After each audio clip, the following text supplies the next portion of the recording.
সম্মানিত যাত্রীবৃন্দ, আর কে বিমান বাংলাদেশে আপনাদের সবাইকে স্বাগত। সবাই নিজ দায়িত্বে নিজ নিজ পকেট সাবধান রাখবেন। নিজের পকেট মনে করে অন্যের পকেটে হাত দিবেন না। বিমানের বডি দুহাত দিয়ে শক্ত করে ধরে রাখবেন। পেছন থেকে যদি কোনো যানবাহন এসে ধাক্কা দেয়, তবে আপনার পাশে থাকা জানালা দিয়ে মাথা বের করে লাফ দিবেন, কেননা বিমান যে কোনো মুহূর্তে ক্র্যাশ করতে পারে। আর তাই আপনার নিজের জীবন রক্ষা করার দায়িত্ব নিজের। কেউ কাউকে ধাক্কা দিবেন না। আমরা এখনই আমাদের যাত্রা শুরু করব। যাত্রা শুরু করার আগে আপনাদের উদ্দেশ্যে আমাদের বিমানের ক্যাপ্টেন শাহরিয়ার কবির আকাশ কিছু বক্তব্য রাখবেন। Runway clear, line clear, take off করার জন্য বিমান তৈরি আছে। ওভার। সম্মানিত যাত্রীগণ, আমি বিমানের ক্যাপ্টেন শাহরিয়ার কবির আকাশ বলছি। আমরা এখন মিরপুর থেকে উত্তরা দিয়াবাড়ির উদ্দেশ্যে রওনা দিব, যার দূরত্ব হচ্ছে 15 নটিক্যাল মাইল। আশা করছি আমরা 50 মিনিটের মধ্যে আমাদের গন্তব্যস্থলে পৌঁছে যাব।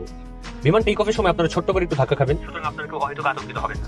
রাস্তায় প্রচুর পরিমাণ ভাঙা থাকার কারণে বিমানের সাময়িক অসুবিধা দেখা দিতে পারে, তার জন্য আমরা শুরুতেই দুঃখ প্রকাশ করে নিয়েছি। এবং অনাকাঙ্ক্ষিত জ্যামজটের সময় যদি বিমান বন্ধ হয়ে যায়, আপনারা অহেতুক চিৎকার চেঁচামেচি করবেন না। আমরা কিছুক্ষণের মধ্যে আমরা আমাদের যাত্রা শুরু করব। সবাইকে ধন্যবাদ। চার্লিয়ন, মিসিফ আপনি কোথায় আছেন? আপনার জন্য বিমান অপেক্ষা করছে, আপনি একটু তাড়াতাড়ি আসেন। এক্সকিউজ মি স্যার, আপনি কি আমাদের বিমানের যাত্রী? কোথায় ছিলেন এতক্ষণ বলেন তো? ওই আপনাদের একটু দেরি হচ্ছিল তো, তাই একটু মিল্কশেক খেতে গিয়েছিলাম। ওকে স্যার, আপনি উঠুন, আপনার সিটে বসুন, আমরা এখনই যাত্রা শুরু করব। টেঙ্গন, line clear, 9/5। Okay, runway clear. Yes, Captain, ready. Charlie 5, runway clear. 7/3 runway ধরে আমরা এগিয়ে যাব। ওভার।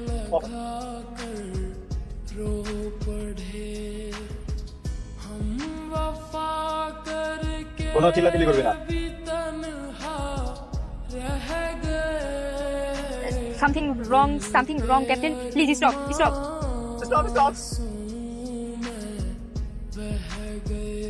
কি হয়েছে? এই নাম, কোনো কথা হবে না।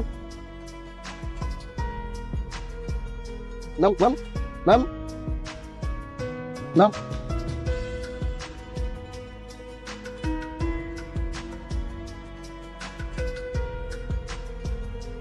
আমরা তো চাইলে বিভিন্ন গ্যারেজে গাড়ি খুঁজে দেখতে পারি, আর যদি সেটা সম্ভব না হয় তাহলে আমরা একটা গাড়ি ভাড়া নিয়ে চালাতে পারি না? নিজের গাড়িটা নাই, অন্যের গাড়ি চালাতে মন বলবো।